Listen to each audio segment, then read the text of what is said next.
ख्रिस्ती समाजाच्या साखळी उपोषणास RSSचा पाठिंबा। National council of Dalit Christians या संघटनेच्या वतीने नागपूर येथील यशवंत स्टेडियमवर विविध मागण्यांसाठी साखळी उपोषण सुरू आहे। या उपोषणाला जनार्दन मून यांच्या राष्ट्रीय स्वयंसेवक संघाने पाठिंबा दिला आहे। लोकशक्ती न्यूजसाठी ख्रिश्चन मीडिया रवि वैरागर। जो धरना आंदोलन है मसीह लोगों का, इस विषय पर आप क्या कहना चाहोगे? सर, देश में जो आज मसीह समाज की जो स्थिति है उसके आधार पर इस धरने को हम राष्ट्रीय Swayamsevak Sangh online registered Janardan moon group की तरफ से समर्थन जाहिर करते हैं।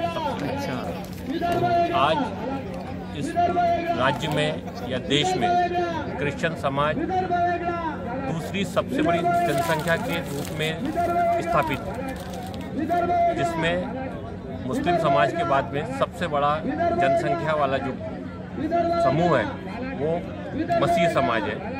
आज उसकी दुर्दशा ये हो गई है कि विधान परिषद में मसीह समाज की जो MLC की सीटें थी उसको भी आज कैंसिल कर दिया गया है। आज मसीह समाज की आवाज़ को उठाने के लिए सदन में उनका खुद का कोई प्रतिनिधि नहीं होने की वजह से समाज काफ़ी सारी दिक्कतों से जूझ रहा है। रिजर्वेशन का मुद्दा, तमाम समाज के लिए अगर रिजर्वेशन की बात हो रही है और सब कुछ समान नज़र से देखने की बात हो रही है, तो क्रिश्चियन समाज भी उतना ही हकदार है जितना बाकी समाज है।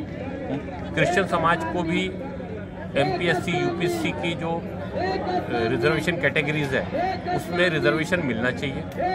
उनका जो तमाम आज आए दिन आप देखते हैं कि चर्चों पे हमला होना, मसीह समाज के लोगों पर अन्याय अत्याचार के रूप में उनको अलग अलग तरीके से परेशान करना, ये जो है इसके लिए मुस्लिम, क्रिश्चियन और सिख समाज को लेकर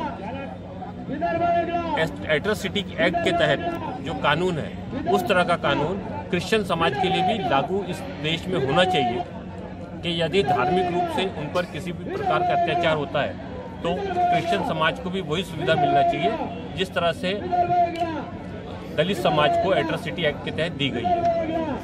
उसके अलावा जो है धार्मिक रूप से जिस तरह से क्रिश्चियन समाज का आज इस देश में प्रतिनिधित्व रहा है, देश की प्रगति में क्रिश्चियन समाज भी उतना ही हकदार है जितना अन्य समाज को आप इस देश में देखते हैं। तो ऐसे में इस समाज के साथ में जो आज अन्याय अत्याचार हो रहा है इस पर सरकार ने गंभीरता से विचार करना चाहिए। पार्टी की तरह क्रिश्चियनों के लिए भी एक अलग संस्था बनना चाहिए। मौलाना आज़ाद माकेश्वर के महामंडल में जो एक प्रतिनिधित्व की जो मांग है उसका हम समर्थन करते हैं कि अल्पसंख्यक समाज में जो मौजूद है उनको वो चीज़ें मिलनी चाहिए। यही हमारी सरकार से मांग है और हम इस आंदोलन का, मसीह समाज के इस आंदोलन का खुला और पूर्ण रूप से समर्थन करते हैं।